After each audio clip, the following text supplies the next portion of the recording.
Dia adalah Firaun Mesir yang paling berkuasa, namun jatuh cinta pada seorang gadis modern yang melintasi waktu ribuan tahun.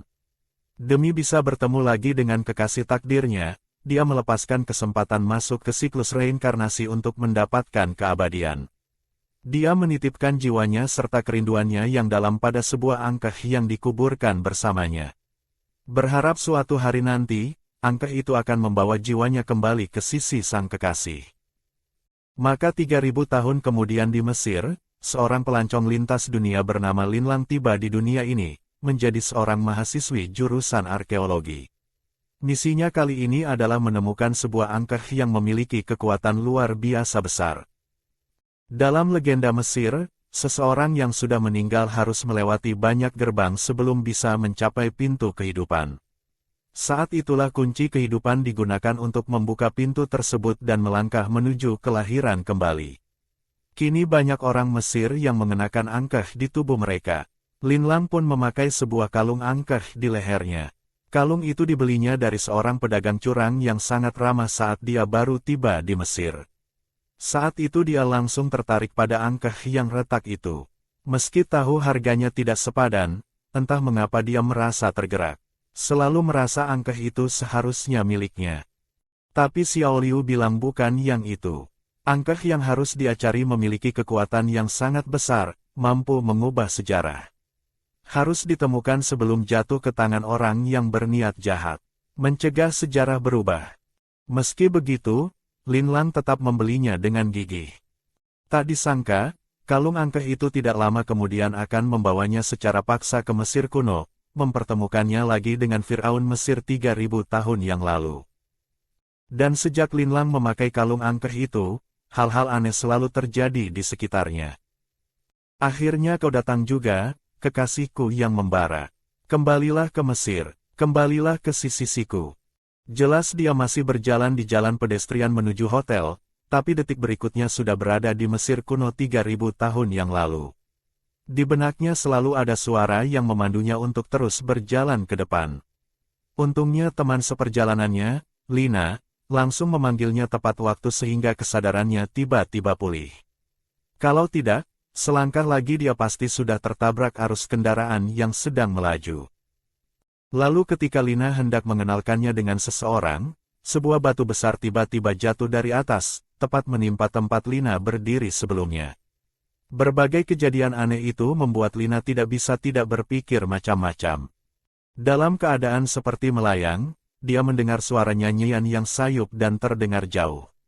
Matanya mulai tidak fokus. Dia meraih tasnya begitu saja dan keluar.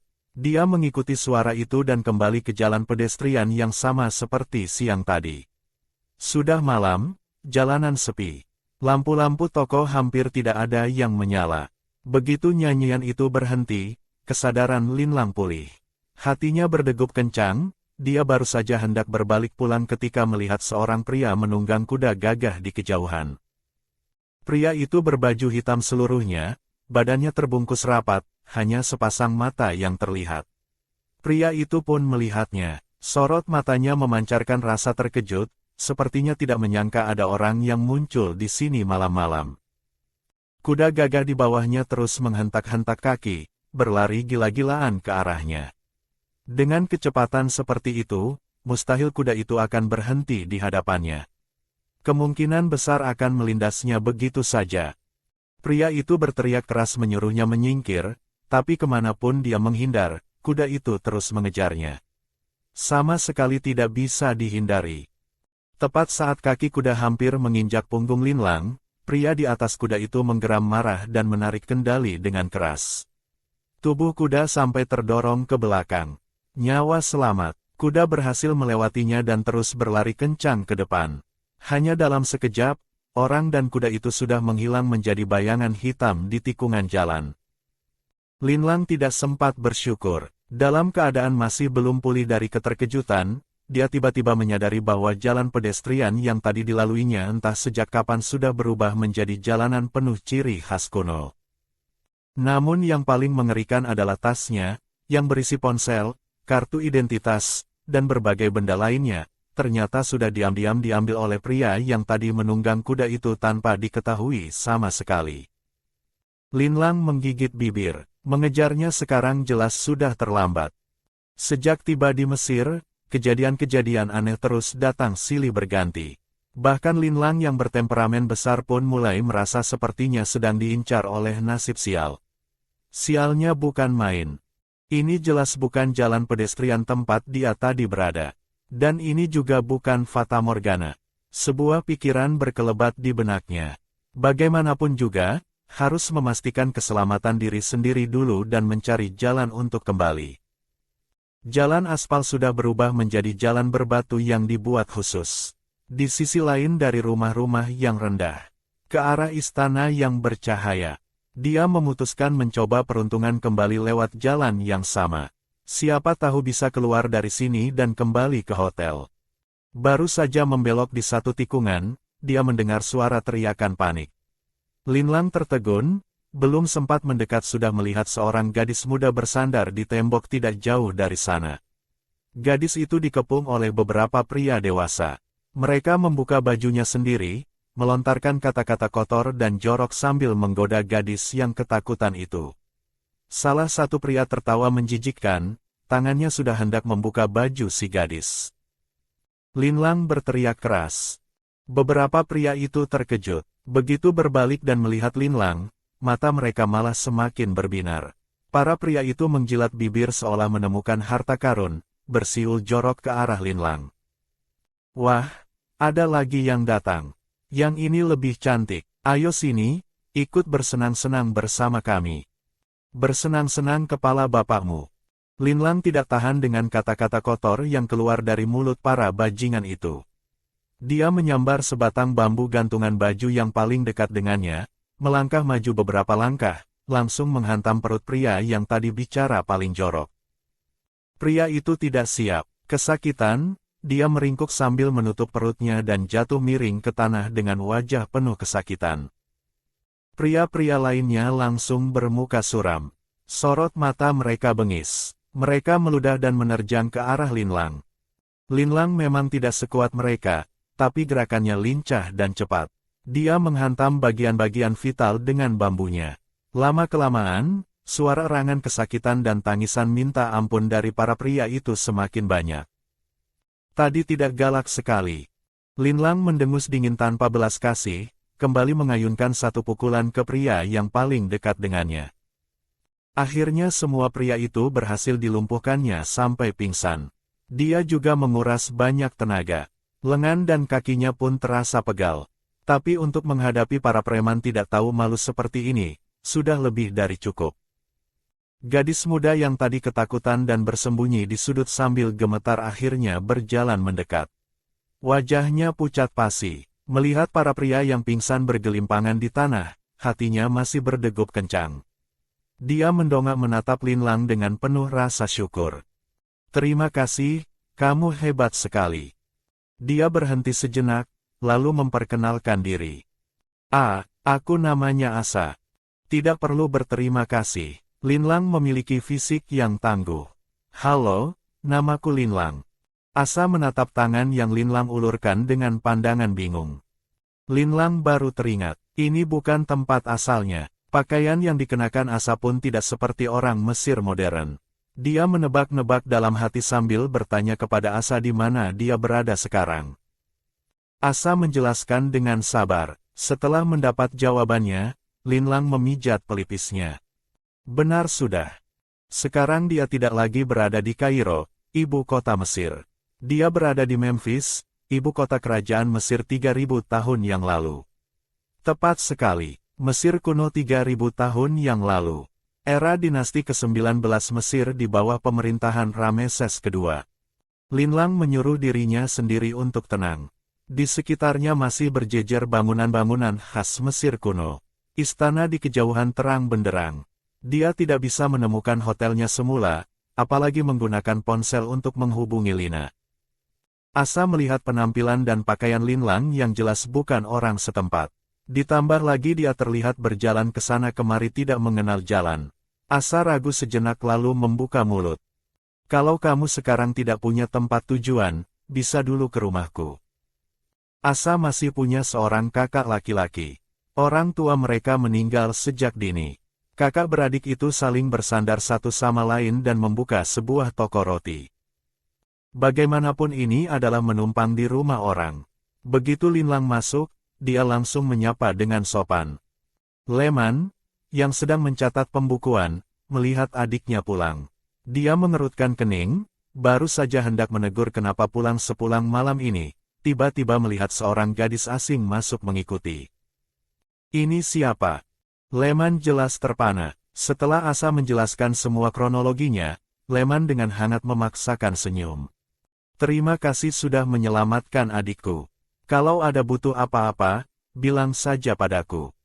Soal Linlang tinggal sementara di rumah mereka, dia tidak keberatan sama sekali. Begitulah. Ada yang mau menampung sudah merupakan keberuntungan di tengah kemalangan. Tapi karena tinggal di sini, Linlang tentu tidak bisa makan dan minum gratis begitu saja dan menerima kebaikan mereka tanpa beban. Setiap hari dia ikut membantu Asa membuat roti, lalu menjualnya. Roti buatan Asa lembut dan enak. Tampilannya pun sangat cantik, tidak kalah sama sekali dibandingkan roti modern. Tapi sepertinya bisnis mereka tidak begitu baik. Sudah setengah hari berlalu, tidak ada satupun orang yang masuk ke toko roti itu. Sementara toko roti di seberang mereka justru ramai pembeli. Asa menghela napas. Aku dan kakak sebenarnya bukan orang Mesir asli. Orang tua kami datang ke Mesir untuk berdagang belasan tahun lalu. Lahirlah aku dan kakak di sini. Setelah mereka meninggal, aku dan kakak terpaksa menghidupi diri sendiri. Tapi karena di sini kami tidak punya sandaran, preman-preman di sekitar sini selalu mengincar kami. Jadi otomatis berimbas ke toko roti juga, dan tidak ada yang mau datang. Raut wajahnya tidak bisa menyembunyikan rasa kecewa.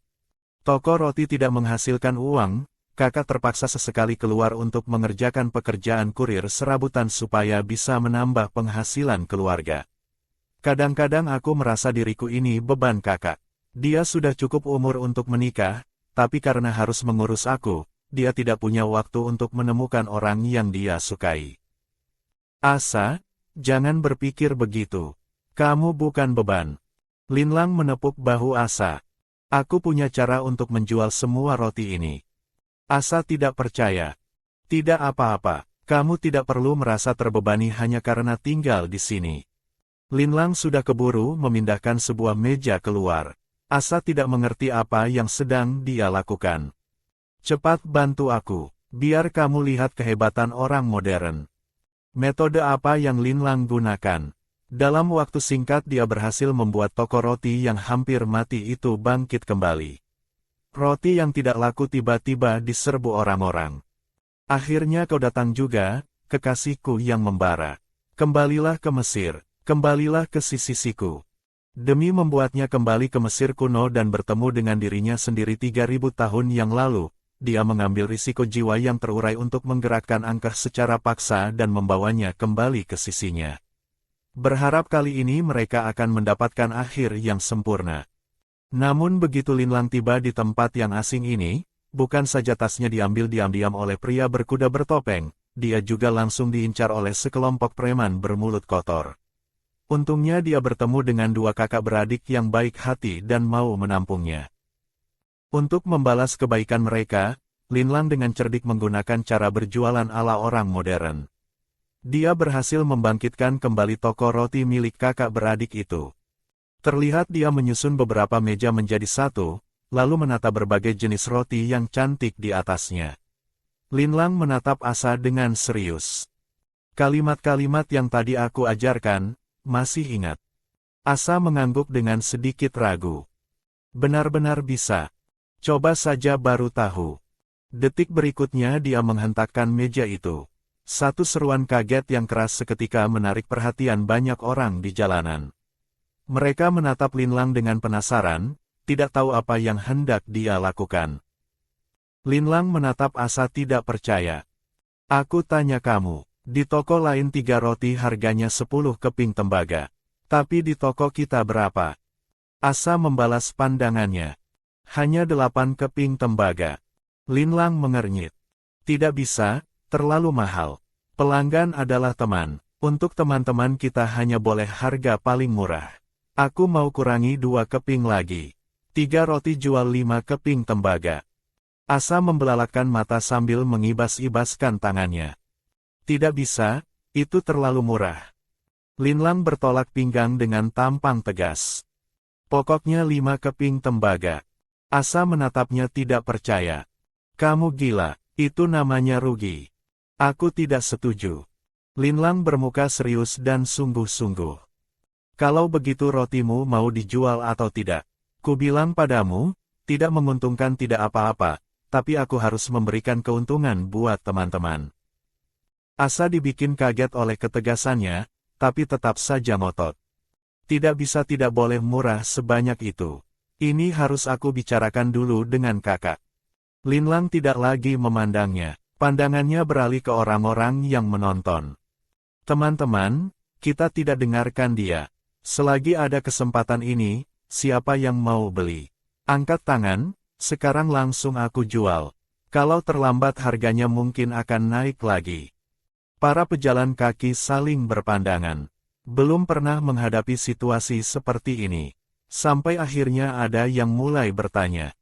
Benar semurah itu? Kalau begitu aku beli 3 dulu untuk dicoba. Begitu ada yang pertama membeli, orang-orang lain pun tidak tahan dan satu persatu ikut mengantre. Ketika cara berjualan penuh trik ala modern diterapkan pada orang-orang Mesir 3000 tahun yang lalu, hasilnya sungguh luar biasa jelas. Ditambah lagi setelah orang-orang mencicipi betapa enaknya roti buatan Asa, mereka semua langsung jadi pelanggan tetap. Toko roti itu ramai luar biasa selama beberapa hari berturut-turut. Sebaliknya, toko-toko lain jadi terlihat sepi. Tidak sedikit yang datang mencari gara-gara. Tapi Leman memanggil beberapa temannya untuk menjaga toko dan berhasil merobohkan semua yang datang cari masalah. Setelah itu tidak ada lagi yang berani sembarangan keluar mencari urusan. Tapi hari itu ketika Linlang dan Asa baru saja selesai menjual roti dan hendak tutup, seorang tamu tak diundang muncul di depan toko. Asa melihat siapa yang datang dan menutupi mulutnya dengan tangan, sangat terkejut. Dia segera memberitahu Linlang bahwa orang itu adalah pendeta agung Mesir. Saat itu sang pendeta agung sedang duduk di atas tandu dengan senyum di sudut bibirnya. Dia menyuruh Linlang mengirim roti ke kediamannya sore itu. Asa sangat terkejut dan sedikit khawatir. Tapi Linlang justru langsung bersemangat. Karena dia melihat di ikat pinggang sang pendeta agung terpasang sebuah angkeh yang indah. Demi menyelidiki lebih lanjut, dia memutuskan pergi membawa roti itu. Tidak disangka, begitu dia tiba di kediaman sang pendeta agung, dia langsung tanpa alasan dimasukkan ke dalam penjara besi untuk diinterogasi. Saat itulah tabib memeriksa roti yang dibawa Linlang satu persatu dengan teliti. Setelah memastikan tidak ada racun, sang pendeta agung baru mengambilnya dan menggigit sedikit dengan pelan. Linlang menghela napas. Sekarang boleh lepaskan aku. Sungguh tidak ada promosi palsu. Sang pendeta agung tertawa ringan beberapa kali lalu meletakkan roti itu. Kamu lucu sekali, tapi bisakah kamu ceritakan padaku, kamu dari mana? Apa? Linlang tanpa alasan jadi gugup.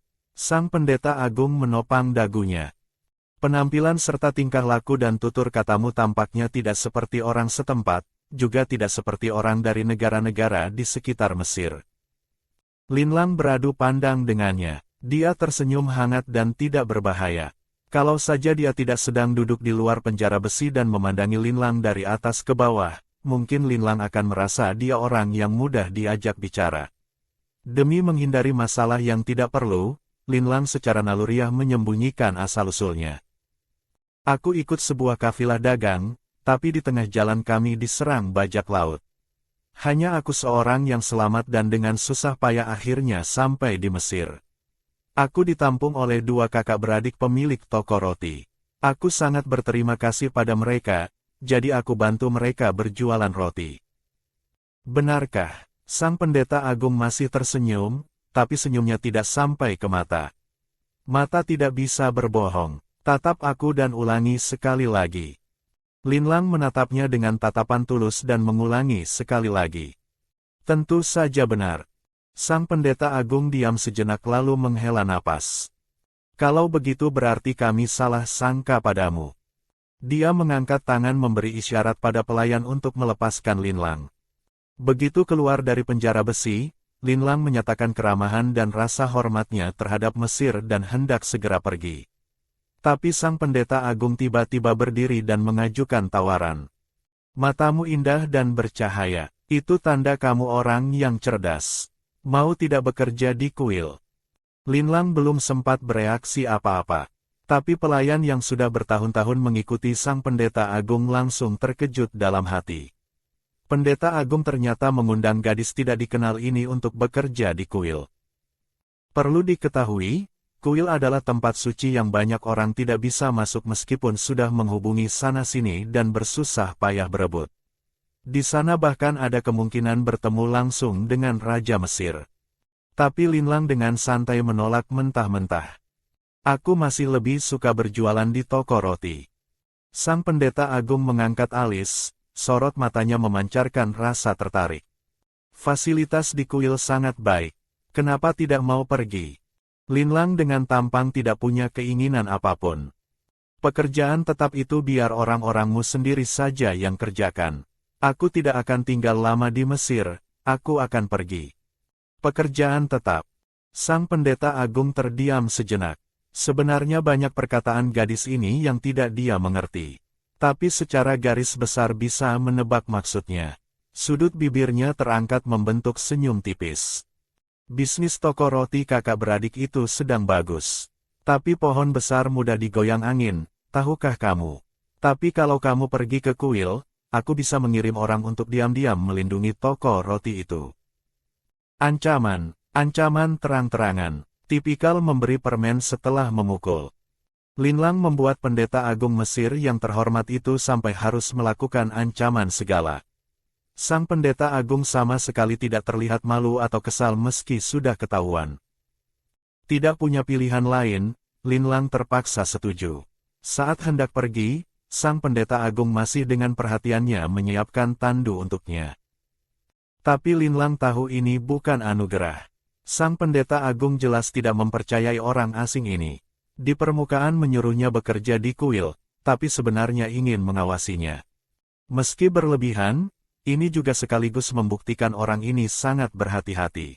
Tapi justru ini kesempatan yang tepat untuk menyelidiki angkeh yang ada di ikat pinggang sang pendeta agung. Apakah itu yang sedang dia cari atau bukan? Setelah Linlang pergi, sang pendeta agung yang tadinya bermuka ramah tiba-tiba berubah ekspresi menjadi serius. Dia berjalan ke sisi lain ruangan. Di sana ternyata ada sebuah ruang tersembunyi. Di dalam ruang tersembunyi itu duduk seorang pria. Cahaya matahari menyinari batang hidungnya yang tegak. Jari-jarinya menopang dagu, matanya sedikit menunduk. Ekspresinya malas dan datar, tapi aura yang terpancar darinya membuat semua orang yang hadir merasa gentar. Sang pendeta agung berjalan mendekat dan membungkuk dengan hormat. Gadis itu sangat licik, tidak memberikan informasi apapun. Tapi sepertinya dia tidak ada hubungannya dengan orang-orang yang membuat kuda hilang kendali malam itu. Dia sudah mengikuti Rameses II selama bertahun-tahun. Banyak saat di mana satu tatapan saja sudah cukup untuk memahami maksudnya. Tadi ketika Linlang hendak pergi, atas isyarat sang baginda, dia kemudian mengundang Linlang untuk bekerja di kuil. Saat itu sang pendeta agung pun sedikit terkejut dalam hati. Pertama kalinya dia tidak bisa menebak niat sang Firaun mengundang gadis asing ini bekerja di kuil. Hari mulai senja, cahaya kemerahan matahari terbenam jatuh memenuhi lantai. Pria berkuasa penuh atas Mesir itu mendongak memandang keluar jendela dengan pikiran yang melayang jauh. Setelah Linlang kembali ke toko roti, dia menceritakan soal undangan sang pendeta agung untuk bekerja di kuil kepada Asa dan kakaknya. Asa tidak rela, menangis tidak mau Linlang pergi. Leman menghela napas. Asa, kamu tidak boleh seegois itu. Dia punya kehidupannya sendiri. Linlang dengan lembut mengelus kepala Asa untuk menghiburnya. Asa, jangan menangis. Setiap bulan ada satu kali kesempatan keluar dari kuil. Begitu keluar aku pasti langsung cari kamu. Kamu harus jaga baik-baik toko rotinya. Tungguin aku pulang. Ini janji kita. Setelah menghibur Asa, Linlang keluar dari kamar. Dia melihat Leman yang entah sudah berapa lama berdiri di depan pintu. Linlang tidak terkejut dan lebih dulu menyapanya. Ada yang ingin kamu sampaikan padaku. Leman terdiam sejenak, lalu ekspresinya menjadi lebih serius. Linlang, sebenarnya kuil memang tidak simen itu. Kalau kamu dipaksa pergi ke kuil karena diancam oleh Sang Pendeta Agung, aku punya cara untuk membuatmu tetap tinggal di sini. Linlang sedikit terkejut bahwa Leman bisa menebak alasannya. Dia penasaran dan bertanya cara apa. Leman sedikit malu-malu. Dia menyatukan pikirannya sebentar, baru kemudian memandang Linlang. Nikah denganku. Rakyat biasa yang sudah menikah tidak bisa lagi masuk bekerja di kuil. Dengan begitu kamu bisa tetap tinggal dan terus hidup bersama aku dan Asa. Linlang terkejut. Jelas tidak menyangka dia akan berkata seperti itu. Tugasnya belum ada kejelasan. Kapan bisa kembali ke dunia modern pun tidak tahu. Apalagi menikah dengan orang Mesir 3000 tahun yang lalu. Tanpa pikir panjang dia langsung menolak. Tidak bisa begitu. Mana bisa karena sebuah pekerjaan mengorbankan kebahagiaanmu. Tidak mengorbankan. Kalau kamu menikah denganku, aku sebenarnya akan. Leman menatapnya. Sangat bahagia. Ekspresinya menjadi serius. Kalau Linlang masih tidak bisa menangkap maksudnya setelah ini, berarti dia sudah keterlaluan. Dia mundur selangkah dan memberinya ucapan selamat dengan nada seorang teman. Leman, istri yang kamu dapatkan nanti pasti sangat cantik. Ini adalah penolakan yang lembut dan penuh kelembutan. Mungkin. Sorot mata Leman masih saja terselip secercah kekecewaan. Dia tersenyum pasrah. Kalau begitu boleh minta pelukan. Lalu merasa itu terlalu tiba-tiba, dia menambahkan. Pelukan teman biasa saja. Linlang tidak menjawab, meskipun selama ini hubungannya dengan Leman cukup baik, tapi belum sampai di tahap yang membuat Linlang tidak merasa keberatan soal kontak fisik. Melihat gadis itu bermuka bingung, Leman berpura-pura seperti tidak ada apa-apa sambil menggaruk kepala. Bercanda, aku mau masak. Tapi setelah masuk ke dapur dan mulai memasak, dia malah melamun sampai menabrak seember air. Linlang dari luar mendengar suaranya. Dia menghela napas. Wajah yang terlalu menarik, kadang-kadang memang cukup merepotkan. Keesokan harinya pagi-pagi sekali, sebuah kereta kuda berhenti di depan pintu. Itu kereta jemput yang datang untuk mengantarkan Linlang ke kuil. Saat itu kereta kuda itu di mata Linlang tidak ada bedanya dengan mobil polisi yang menjemput orang untuk dibawa masuk bui. Tapi dia pun tidak gentar. Dengan gagah-gagahan dia mengambil barang bawaannya dan berjalan ke sana. Diiringi perpisahan dari kakak beradik Asa, Linlang naik ke kereta kuda dan memasuki kuil 3000 tahun yang lalu. Mungkin dia sendiri tidak sadar bahwa inilah awal mula karirnya yang gemilang di Mesir berkat status sebagai pegawai. Dia adalah Firaun Mesir yang berhati dingin dan kejam. Setiap wanita yang menghampirinya dengan kemauan sendiri pada akhirnya akan berujung kematian yang mengenaskan. Namun dia tidak pernah menyangka bahwa kemunculan seorang gadis modern akan membuatnya berubah. Tepat saat Linlang mendarat tiba-tiba di kuil, hal itu langsung menimbulkan kegemparan yang tidak kecil. Semua orang di kuil tahu bahwa dia diatur masuk langsung oleh Sang Pendeta Agung sendiri. Di belakang mereka berbisik-bisik menebak-nebak identitasnya. Kerabat, kekasih, atau barangkali orang yang berjasa. Dan karena statusnya sebagai orang titipan, pekerjaan yang diberikan kuil padanya pun sangat santai. Kebanyakan orang sangat ramah padanya, kecuali beberapa pendeta wanita yang sudah lama mengagumi Sang Pendeta Agung. Setiap kali melihat Linlang mereka pasti mendengus sinis, lalu di belakang mencaci kekurangan-kekurangan Linlang. Mereka membandingkan postur tubuh, bilang Linlang kurus tidak sehat, dadanya kecil menyedihkan. Linlang yang kebetulan lewat dan mendengarnya justru tidak marah. Dia malah sebelum pergi menggerayangi dada mereka semua satu persatu. Para pendeta wanita itu wajahnya memerah penuh rasa malu dan marah, menatap Linlang dengan ekspresi tidak percaya. Linlang memilih dengan tenang sambil sedikit tersenyum miring. Memang semuanya lebih besar dari punyaku. Bentuknya juga cantik. Entah sang pendeta agung suka atau tidak, tapi aku sendiri suka. Para pendeta wanita itu serentak membelalakan mata dan mundur sambil menutupi dada mereka dengan tangan gemetaran. Setelah itu setiap kali melihat Linlang, mereka selalu menjauh sejauh-jauhnya. Linlang sangat puas. Kadang-kadang dia malah sengaja mengejar mereka untuk iseng menggodanya. Para pendeta wanita itu meskipun mulutnya memaki-maki, kelakuan mereka ternyata sangat menggemaskan. Beberapa di antaranya bahkan sampai dibuatnya menangis. Intinya Linlang beradaptasi sangat cepat di sini. Makan minum enak, kalau tidak ada kegiatan berjemur-jemuran. Sambil menggoda para penghuni cantik kuil, hidupnya cukup nikmat. Satu-satunya yang bikin dia pusing hanyalah sang pendeta agung yang tidak kunjung kelihatan batang hidungnya. Sudah lumayan lama di kuil, pendeta agung yang hangat dan kalem itu terus-terusan entah ada entah tidak. Dia adalah tangan kanan Firaun yang paling diandalkan. Sehari-hari banyak urusan yang harus ditangani. Orang-orang yang ditemuinya pun semuanya tokoh besar. Jabatan Linlang terlalu kecil. Dalam keadaan normal, tidak ada kesempatan sama sekali untuk bisa berhubungan langsung dengannya. Orang-orang di kuil pun mulai memperhatikan masalah ini. Sang pendeta agung dan gadis muda ini ternyata tidak seakrab yang mereka bayangkan. Orang-orang yang biasa membaca angin mulai mencoba-coba. Banyak pekerjaan berat dan melelahkan yang sengaja dilemparkan pada Linlang untuk menyulitkannya. Namun orang-orang yang memimpin gangguan itu tidak lama kemudian tidak bisa lagi tersenyum. Karena gadis asing ini terlampau luar biasa. Berbagai perhitungan dan pengukuran yang sangat sulit bisa dia selesaikan dengan sangat cepat. Bahkan seolah tidak perlu berpikir sama sekali. Padahal beberapa soal sulit itu bahkan membuat para tetua di sana pusing 7 keliling. Pengetahuannya sangat luas. Ramalan, sistem kalender, semuanya sangat solid. Bahkan di bidang arsitektur pun dia memiliki pemahaman yang sangat tinggi.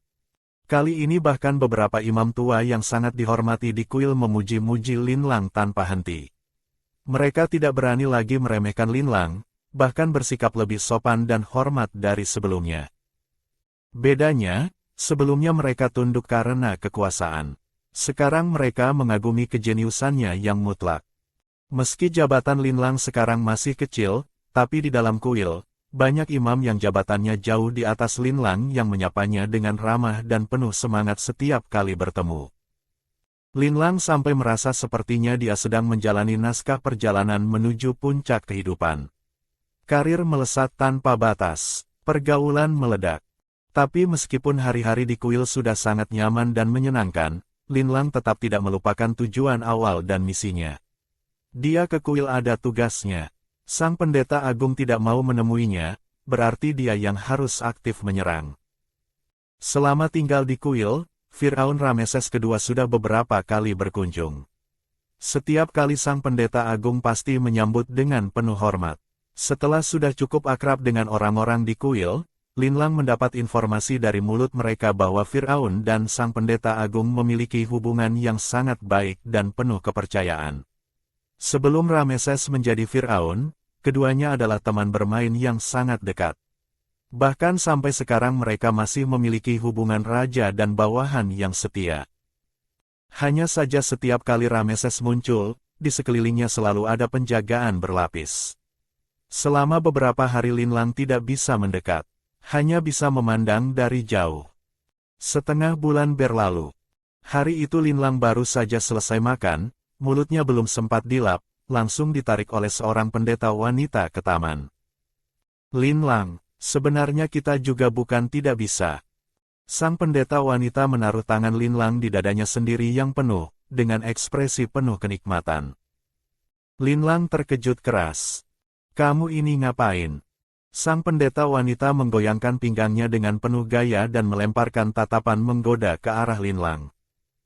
Linlang, tahukah kamu, setiap kali kamu menggodaku, aku sebenarnya sangat bersemangat. Jantungku berdegup sangat kencang. Kamu jauh lebih hebat dan menarik dibandingkan banyak pria di kuil ini.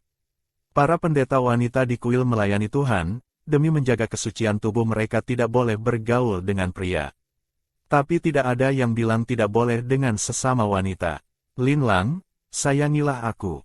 Dia kembali mengambil tangan Linlang dan menggerak-gerakkannya di dadanya sendiri dengan ekspresi tenggelam dalam kenikmatan, tidak kelihatan seperti pura-pura.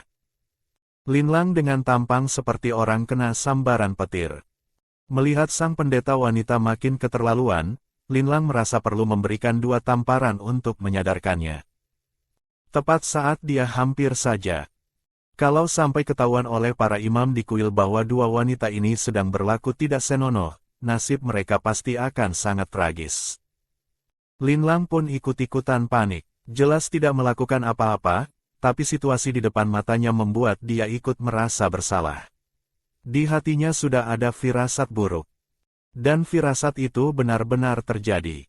Begitu dia menoleh, sang pendeta agung yang selama ini tidak bisa ditemuinya ternyata sedang berdiri di gazebo tidak jauh dari sana, menatap mereka berdua dengan penuh rasa ingin tahu.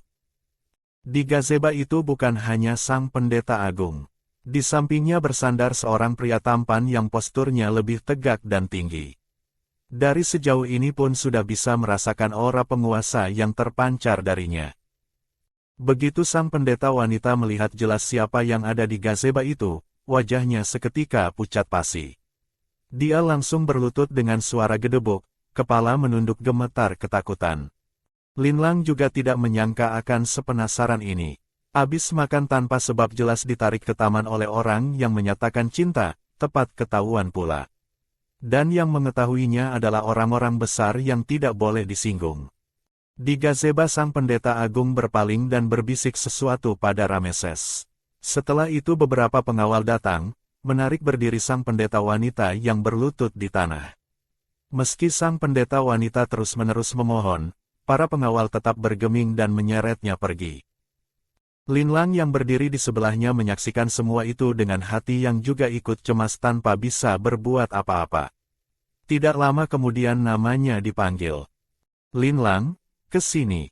Suara sang pendeta agung terdengar seperti angin sepoi yang hangat menjangkau dari kejauhan.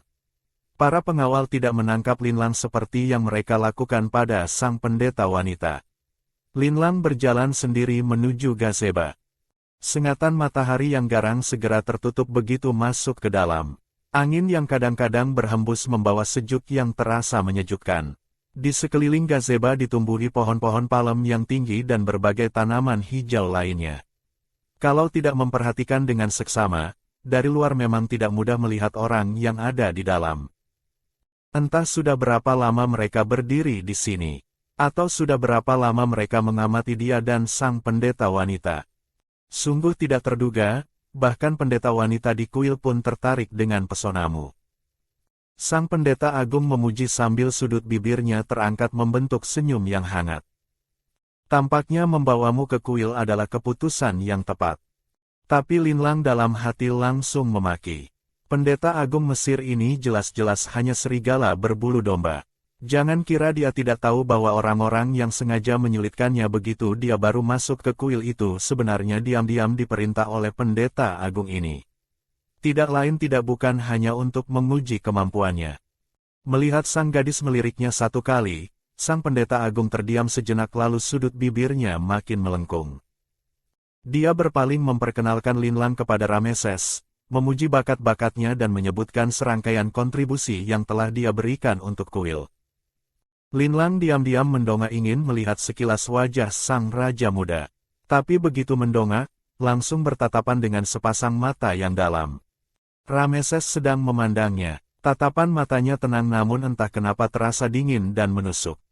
Linlang dengan gugup kembali menundukkan kepala. Konon Rameses masuk tentara di usia 10 tahun. Mengikuti ayahnya, Fir'aun sebelumnya Seti pertama, langsung ke medan perang dan bertempur berlumuran darah. Dia memang tidak mengecewakan harapan Seti, berkat kepemimpinan politik yang kuat dan bakat militer yang luar biasa. Suasana hatinya tidak menentu. Pernah ada seorang pendeta wanita di kuil yang nekat karena ingin mendapatkan kasih sayang sang Fir'aun dan datang menghampirinya sendiri. Akhirnya sang pendeta wanita mati mengenaskan, menjadi santapan singa. Entah kenapa, Linlang selalu merasa matanya sangat familiar. Seperti pernah melihatnya di suatu tempat. Dongak. Suaranya dalam dan merdu namun tidak bisa dibantah. Linlang terpaksa mendongak menatapnya. Pria yang berdiri di puncak kekuasaan Mesir ini bahkan terlihat lebih muda dari sang pendeta agung. Mau hadiah apa? Rameses sangat menghargai orang berbakat. Tidak hanya tidak mengejar-ngejar soal tadi, dia bahkan mau memberikan hadiah. Orang berbakat memang di era manapun selalu dihargai. Ketegangan Linlang berkurang cukup banyak. Dia pikir-pikir sebentar lalu memandang ke arah sang pendeta agung. Aku tidak mau yang terlalu berharga. Ikat pinggang milik pendeta agung sangat indah. Boleh diberikan padaku. Suasana di sekitar mendadak sangat sunyi. Linlang bisa merasakan atmosfer yang tiba-tiba menjadi agak aneh. Rameses tidak berkata apa-apa. Sang pendeta agung memandang Linlang dengan tatapan yang ganjil. Pada akhirnya Linlang tidak berhasil mendapatkan ikat pinggang sang pendeta agung. Rameses menghadiahkan banyak buah-buahan segar. Linlang tidak mengerti. Sampai kemudian dia mencari tahu dari orang lain dan baru mengetahui bahwa ikat pinggang sang pendeta agung itu hanya bisa dimiliki oleh istrinya. Jadi kata-katanya tadi tanpa sadar sama saja dengan menyatakan cinta pada sang pendeta agung di hadapan Rameses. Linlang sekarang tidak punya muka untuk berhadapan dengan sang pendeta agung. Siapa yang tahu ikat pinggang sang pendeta agung punya makna sesederhana itu? Untungnya mereka tidak mempermasalahkannya, hanya diusir baik-baik dengan buah-buahan. Setelah kejadian itu, Linlang jelas bisa merasakan sang pendeta agung menghindarinya. Tadinya saja sudah tidak bisa bertemu muka, sekarang malah membuatnya semakin canggung. 1 bulan berlalu dengan cepat. Linlang akhirnya bisa keluar dari kuil dan menikmati liburan singkat. Dia membawa buah-buahan hadiah dari Rameses itu sekalian kembali ke toko roti. Asa yang tidak pernah melihat begitu banyak buah-buahan segar, matanya sampai bersinar. Leman yang melihat begitu banyak buah-buahan pun jelas terkejut. Linlang, kamu dapatkan dari mana buah-buahan sebanyak ini? Perlu diketahui, di Mesir buah-buahan seperti ini nyaris bisa dibilang barang mewah. Hanya kaum bangsawan dan pejabat kerajaan yang bisa menikmatinya. Rakyat biasa jarang sekali bisa menyentuhnya. Linlang mengambil 1 buah anggur dan memasukkannya ke dalam mulut. Aku berprestasi di kuil, hadiah dari Firaun. Asa begitu mendengar ini adalah hadiah dari Baginda, sampai lupa makan buahnya. Dia memandang buah-buahan yang dibawa Linlang dengan nada tidak yakin. Jadi yang aku makan sekarang ini adalah buah hadiah dari Firaun. Asa dengan kedua tangan bak barang berharga mengangkat sebutir anggur. Linlang tertawa. Kalau bisa, ingin rasanya mengajakmu makan semangka dingin. Itu yang benar-benar enak. Asa menelan ludah. Semangka dingin, apa orang biasa seperti kami juga bisa memakannya? Di kampung halamanku tidak ada perbedaan rakyat biasa dan bangsawan. Setiap hari bisa makan semangka dingin. Bahkan ada es krim rasa semangka. Kampung halamanmu benar-benar menggiurkan. Kalau kamu pulang, aku dan kakak ikut bersamamu saja. Biar setiap hari bisa makan semangka. Linlang mengelus kepalanya. Tidak tega memberitahu gadis polos yang penuh semangat ini bahwa dia sama sekali tidak bisa membawa mereka ke 3000 tahun kemudian. Kali ini keluar dari kuil, Linlang sebenarnya masih ada urusan lain yang harus diselesaikan. Sore harinya dia meninggalkan toko roti dan menuju kediaman sang pendeta agung. Linlang sudah mencari tahu lebih dulu. Hari itu sang pendeta agung tidak akan pergi ke istana atau ke kuil untuk mengurus keperluan. Dia akan beristirahat di rumah. Sang pendeta agung sengaja menghindarinya. Di kuil sama sekali tidak bisa bertemu. Dia terpaksa aktif mencari ke rumahnya langsung. Melewati deretan rumah-rumah yang rendah, Linlang memperlambat langkahnya di bawah sebatang pohon palem. Dia melirik ke sekeliling pura-pura menikmati pemandangan, sambil dalam hati menghitung sampai 30. Tiba-tiba dia mempercepat larinya. Pada saat bersamaan, sekelompok pria bertubuh kekar bertopeng muncul dengan cepat dari segala penjuru, mengepung jalan di depan dan di belakang. Kalian siapa? Kenapa terus mengikutiku? Begitu keluar dari toko roti tadi, dia sudah menyadari ada yang mengikutinya. Awalnya mengira orang suruhan sang pendeta agung yang sedang mengawasinya. Belakangan baru merasa sepertinya bukan. Kamu itu gadis asing yang belakangan ini banyak diomongin di kuil, kan? Pria bertopeng itu menatap Linlang, sorot matanya memancarkan kekaguman. Belum pernah melihat gadis berkulit seputih ini. Linlang menebak berdasarkan kata-kata mereka bahwa kemungkinan besar ini adalah bangsawan di kuil yang tidak suka padanya dan ingin memberinya pelajaran. Tapi pakaian dan perilaku orang-orang ini sepertinya bukan orang lokal Mesir. Linlang berpikir sejenak. Siapa yang menyuruh kalian ke sini? Para pria bertopeng itu setelah mengkonfirmasi identitasnya tidak menjawab. Langsung mengayunkan senjata. Linlang terkejut dan melompat ke samping, gesit bergerak di antara pohon-pohon palem. Dia bermain kucing-kucingan dengan mereka. Lalu ketika mereka tidak waspada, dia menjatuhkan salah satu dari mereka dengan batu. Merampas pisau dari tangannya. Para pria itu tadinya tidak menaruh Linlang dalam hitungan. Mengira menakut-nakuti sedikit saja gadis ini sudah akan ketakutan setengah mati dan menyerah untuk diperlakukan sesuka hati. Ternyata gadis yang kelihatannya lemah itu gerakannya sangat lincah dan cepat, membuat mereka semua pusing dibuatnya. Para pria bertopeng itu terkejut. Belasan orang saling bertatapan dengan panik dan mulai serius. Ternyata mereka masih tidak bisa menang. Bahkan Linlang berhasil merebut pisau seseorang dan mulai balik menyerang. Para pria bertopeng itu langsung waspada penuh. Sorot mata mereka memancarkan niat membunuh. Namun pisau di tangan Linlang semakin lama semakin lancar dimainkan. Berbagai jurus silih berganti tanpa pengulangan. Para pria bertopeng yang tersisa tidak mampu mengimbanginya. Semakin lama semakin tidak berdaya. Kamu ini sebenarnya. Salah satu pria bertopeng bahkan kata-katanya belum selesai sudah dihajar Linlang dengan gerakan senjata yang turun secepat kilat. Dari belasan pria bertopeng bertubuh kekar itu, pada akhirnya hanya satu yang dibiarkan Linlang hidup. Linlang hendak menginterogasi satu-satunya saksi hidup itu. Tapi orang itu berpura-pura menyerah, lalu tiba-tiba menebarkan sejumput serbuk. Linlang tanpa sengaja menghirupnya, seketika kepala pusing dan pandangan berkunang-kunang. Pria bertopeng itu dengan ekspresi bengis mengambil belati yang lebih kecil dari balik punggungnya, mengangkat dan menusukkan ke arahnya. Linlang ingin menangkis tapi sekujur tubuh tidak bertenaga. Belati itu semakin dekat semakin dekat. Detik berikutnya sebuah pedang tajam membelah udara. Menembus lengan pria bertopeng yang mengangkat belati itu. Pria bertopeng itu meraung kesakitan. Belati pun jatuh ke tanah dengan suara nyaring. Semuanya terjadi terlalu cepat. Linlang bahkan tidak sempat bereaksi. Karena menghirup serbuk tadi, konsentrasinya mulai buyar. Tubuhnya tidak bisa lagi bertahan dan jatuh ke tanah. Sebelum matanya tertutup, dia melihat seorang pria bertubuh tinggi dan tegak sedang memegang busur. Linlang pingsan. Baginda, tebakan Anda tepat. Mereka akhirnya tidak tahan dan bertindak. Sang pendeta agung memandang para pria bertopeng yang bergelimpangan di tanah, lalu memandang gadis yang sedang pingsan itu. Dia sungguh mengagumkan. Sang pendeta agung tertegun. Dia melihat pria yang selalu tampak malas dan tidak acuh itu ternyata melangkah maju, dengan gerakan yang sangat hati-hati menggendong gadis yang tergeletak di tanah itu secara horizontal. Linlang terbangun lagi, mendapati dirinya berada di sebuah ruangan yang asing. Pakaiannya pun sudah diganti. Tepat saat dia masih terkejut dan heran, seorang pelayan wanita masuk dari luar membawa buah-buahan.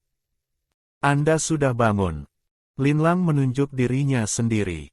Pakaianku. Saya yang bantu Anda ganti. Pelayan itu tersenyum. Anda bisa memanggil saya Nali. Linlang perlahan menghela napas lega. Ini tempat apa? Ini istana. Baginda berpesan agar Anda beristirahat dengan baik. Kalau ada yang perlu apa-apa bisa disampaikan pada saya. Apa? Baginda.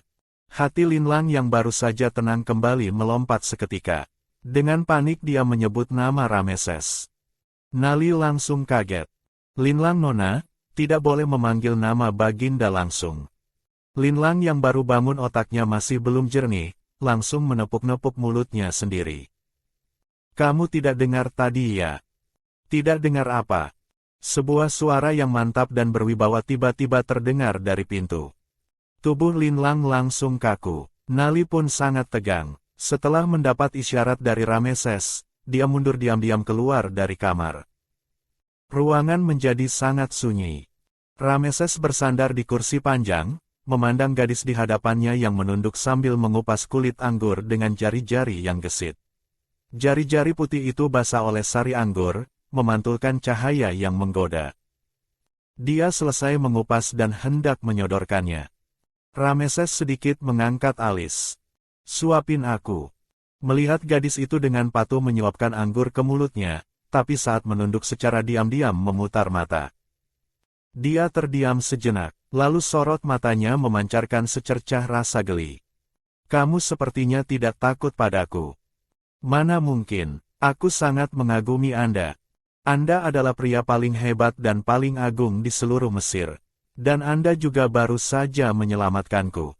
Kekagumanku terhadap Anda sungguh seperti arus sungai yang mengalir tiada henti. Seperti. Dia sambil mengupas anggur sambil memuji-muji, tapi sepertinya tidak berpengaruh sama sekali pada Rameses. Diam. Berisik. Linlang patuh diam. Rameses memandangnya beberapa saat. Di dalam matanya yang dalam terpantul bayangan sang gadis. Malam itu, kenapa kamu sendirian muncul di jalanan? Linlang terkejut. Malam itu. Menatap matanya, beberapa bayangan berkelebat di benaknya. Tiba-tiba dia teringat. Ternyata yang malam itu menunggang kuda adalah kamu. Tasku yang diambilmu, kan? Rameses menyipitkan mata dan tidak membantah. Kamu sebenarnya dari mana? Kenapa benda-benda di dalam tasmu tidak pernah aku lihat sebelumnya? Dia menyuruh orang membawa tas itu. Linlang melihat tasnya sendiri, bagai bertemu teman lama di tanah rantau. Matanya berkaca-kaca, baru saja hendak menyentuhnya, sudah lebih dulu diambil oleh Rameses. Linlang menyaksikan benda-benda di dalam tasnya dikeluarkan satu per satu olehnya. Ponsel, powerbank, kartu identitas, pembalut wanita, semprotan tabir surya, cola, dan beberapa bungkus camilan. Dia pertama-tama mengambil sebotol cola, mengocoknya sebentar. Ini isinya apa? Racun. Linlang dengan tanpa ekspresi langsung mengambilnya dan meminumnya di hadapan Rameses. Ini cola, tidak ada racunnya. Rameses dengan mata penuh rasa ingin tahu mengambilnya kembali dan ikut meminum satu tegukan. Awalnya rasanya agak aneh, tapi sepertinya ada efek ketagihannya. Tanpa sadar dia menjilat bibirnya dan meminum satu tegukan lagi. Gimana? Enak kan? Linlang melihat efeknya berhasil, langsung membuka sebungkus keripik. Ini juga enak sekali. Dia menggigit satu. Keripik itu mengeluarkan bunyi renyah. Rameses ikut memakan satu keping. Memang sangat renyah dan rasanya tidak buruk. Linlang memandang Rameses yang terlihat penuh rasa ingin tahu.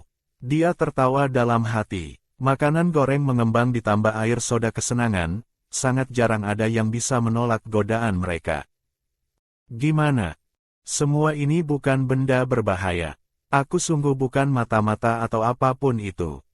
Demi membuktikan diri, Linlang dengan aktif memperkenalkan benda-benda lainnya satu persatu. Sampai ketika hendak memperkenalkan pembalut wanita, Rameses lebih dulu mengambil satu bungkus, membukanya, dan dengan santainya mengelap mulutnya di hadapan Linlang. Lalu menilai dengan ringan. Tidak buruk. Linlang bermuka canggung. Bukan untuk mengelap mulut. Dia melihat ekspresi Linlang yang tidak beres. Linlang langsung tersenyum dan pura-pura bodoh. Iya, memang untuk mengelap mulut. Rameses selalu merasa tatapan Linlang terhadapnya agak aneh. Baru saja hendak terus bertanya, Linlang sudah lebih cepat membuka mulut. Baginda, aku bersumpah kesetiaan penuhku pada Mesir. Sama sekali tidak punya niat buruk. Lihat, semua benda-benda ini sudah aku perlihatkan semuanya pada Anda. Bukankah sekarang sudah bisa mempercayaiku? Tapi kamu belum menjawab pertanyaanku tadi. Kamu dari mana? Jangan coba berbohong. Sorot matanya tidak menampakkan emosi apapun. Sekarang ada di mana? Di sebelah timur Mesir, atau mungkin lebih jauh dari itu. Jelaskan dengan lebih jelas. Melihat sorot mata Rameses yang mulai tidak sabar, Linlang menghela napas dalam hati. Dia memang tidak mudah untuk dipermainkan. Aku juga tidak terlalu hafal rutenya. Aku ikut sebuah kafilah dagang. Pertama melewati lautan yang sangat luas, lalu dengan susah payah baru sampai di Mesir. Dia berusaha semaksimal mungkin membuat ekspresi dan nada bicaranya terlihat alami. Di hadapan penguasa Mesir ini, sekecil apapun kejanggalan yang muncul pasti akan ketahuan. Rameses tidak berkata apa-apa. Linlang diam-diam mengamati ekspresinya.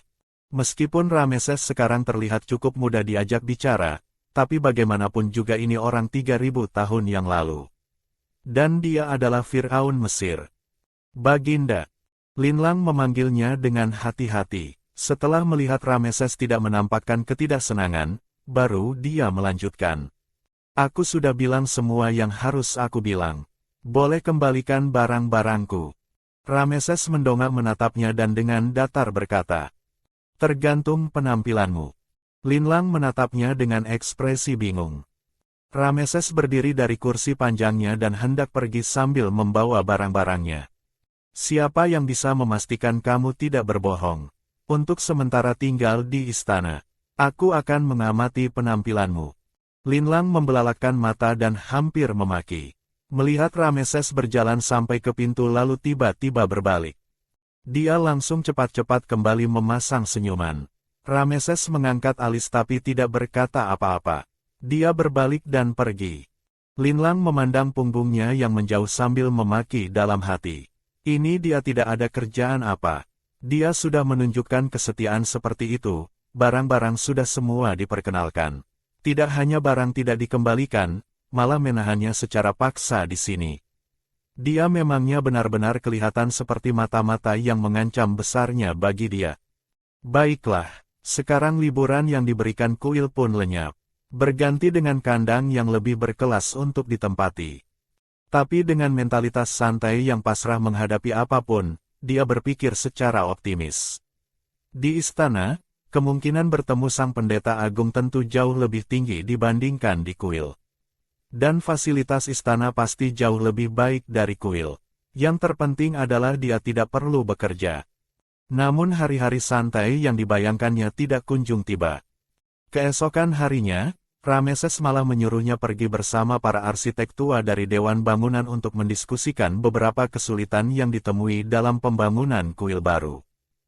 Linlang tadinya tidak ingin menampakkan keahlian, terus berusaha merendahkan kehadirannya. Siapa sangka para menteri memandangnya dengan tatapan meremehkan, malah berbondong-bondong mengejeknya sebagai perempuan muda yang bahkan bulu pun belum tumbuh lengkap. Kali ini Linlang tidak bisa tahan lagi. Sudah terlanjur datang. Kalau tidak pamer sekalian dan menamparkan muka mereka, rasanya sayang sekali melewatkan situasi seperti ini. Linlang berdeham. Di atas kertas papirus, dia menggunakan penggaris menggambar garis-garis. Tersenyum dan mulai menjelaskan dengan serius. Ide yang dikemukakan itu seketika membuat para menteri terpaku. Mereka yang tadinya meragukan berubah menjadi melongo, wajah penuh rasa tidak percaya. Tadi perhitungan matematismu kenapa bisa secepat itu? Linlang dengan tampang penuh misteri. Sangat mudah, hitung dalam kepala saja. Ini langsung membuat semua menteri di ruangan terdiam tertegun. Semua orang pun ramai-ramai memujinya. Linlang seketika kembali menjadi pusat perhatian, dikelilingi para menteri yang meminta petunjuk. Dia mendongak dan bertatapan dengan mata Rameses yang dalam dan bercahaya, tampak sangat puas dengan penampilannya. Sudah beberapa hari menetap di istana. Linlang setiap harinya terus dipuji-puji oleh para menteri bangunan. Malam hari, Linlang duduk termenung di tepi jendela, mengingat kembali saat pertama kali melihat istana ini hampir ketabrak kendaraan. Dia melepas angkeh di lehernya. Retakan di atasnya bertambah satu lagi. Dan retakan-retakan itu nyaris memenuhi seluruh permukaan, hampir menembus seluruh angkeh. Sepertinya sedetik lagi akan hancur. Linlang berpikir, setiap kali terjadi kejadian aneh, retakan di angker sepertinya selalu bertambah satu. Tampaknya kedatangannya ke Mesir 3000 tahun yang lalu ini mungkin ada hubungannya dengan angkeh ini.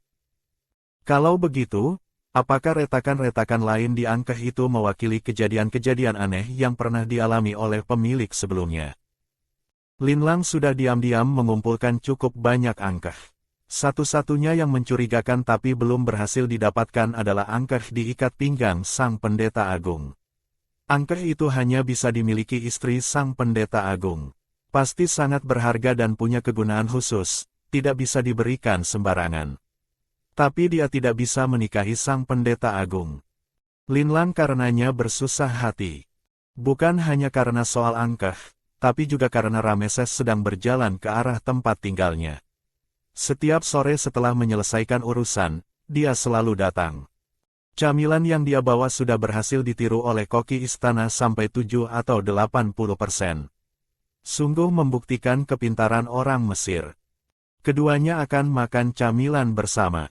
Rameses juga akan menggali informasi soal kampung halaman Linlang. Dia sangat tertarik dengan kehidupan modern 3000 tahun kemudian. Hal-hal baru yang Linlang ceritakan memiliki daya tarik yang mematikan bagi orang kuno. Hari itu, Linlang yang menginginkan ketenangan hendak kabur melompat lewat jendela sebelum pria itu masuk. Tapi niatnya itu langsung buyar karena satu seruan darinya. Rameses rupanya baru selesai mandi. Berbaju jubah putih bersih, wajah dingin yang kaku berkurang sedikit. Mata yang dalam menatap Linlang, membuat hatinya berdegup kencang. Dia dengan muka masam masuk ke dalam. Mau kemana? Linlang berpura-pura tidak ada apa-apa, bilang mau menyambut kedatangannya. Rameses tertawa geli. Memang ingin sekali melihatku. Linlang memujinya. Kamu adalah penguasa paling agung. Dia berjalan diam-diam ke hadapan Linlang dan menatapnya. Kata-kata ini sudah berapa kali kamu ucapkan pada orang lain? Sosok yang tinggi besar itu menaunginya, aura menekan datang menghampiri. Linlang merasa tegang.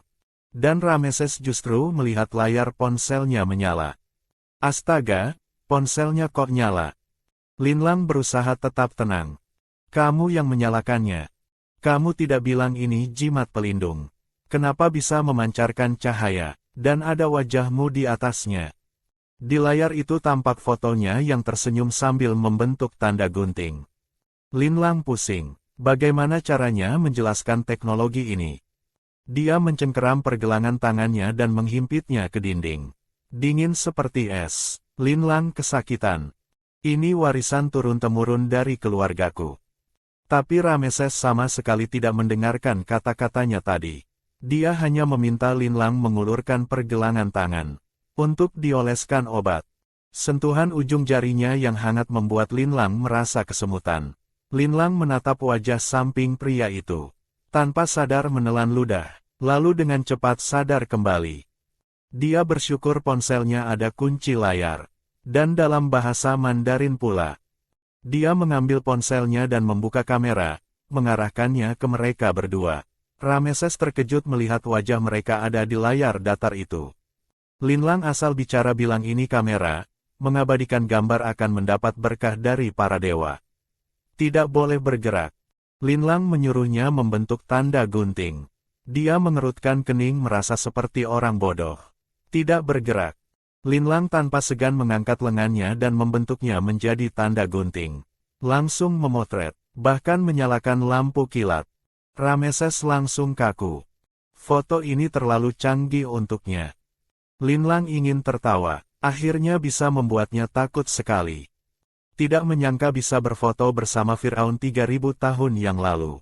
Perjalanan ini tidak sia-sia. Linlang menatap wajahnya di dalam lensa dan terdiam. Wajahnya dalam dan 3 dimensi. Garis wajahnya mengalir sempurna tanpa cacat. Inilah Firaun 3000 tahun yang lalu. Sang raja yang tak terkalahkan di medan perang. Saat ini dia sedang membentuk tanda gunting, dengan canggung memandang lensa bersama Linlang. Tenggorokan Rameses bergerak sedikit. Sudah boleh bergerak. Sudah boleh. Linlang menurunkan ponselnya, menahan keinginannya untuk tertawa. Dia merasa Rameses yang berhasil dipermainkan ini ternyata cukup menggemaskan juga. Rameses menurunkan tanda gunting. Pertama kalinya merasa dirinya sedang melakukan hal bodoh dalam keadaan sadar penuh. Dia hendak mengambil ponselnya. Linlang selangkah lebih cepat menyelipkannya ke dalam saku baju. Baginda, benda ini hanya bisa berfungsi di tanganku. Biarkan aku yang pegang. Aku bisa memotret Anda bersama para selir. Dengan begitu kalian akan mendapat berkah para dewa. Keturunan kalian pun akan cerdas dan pemberani. Rameses mengerutkan kening, tapi tetap saja mengambil ponsel itu dari saku bajunya.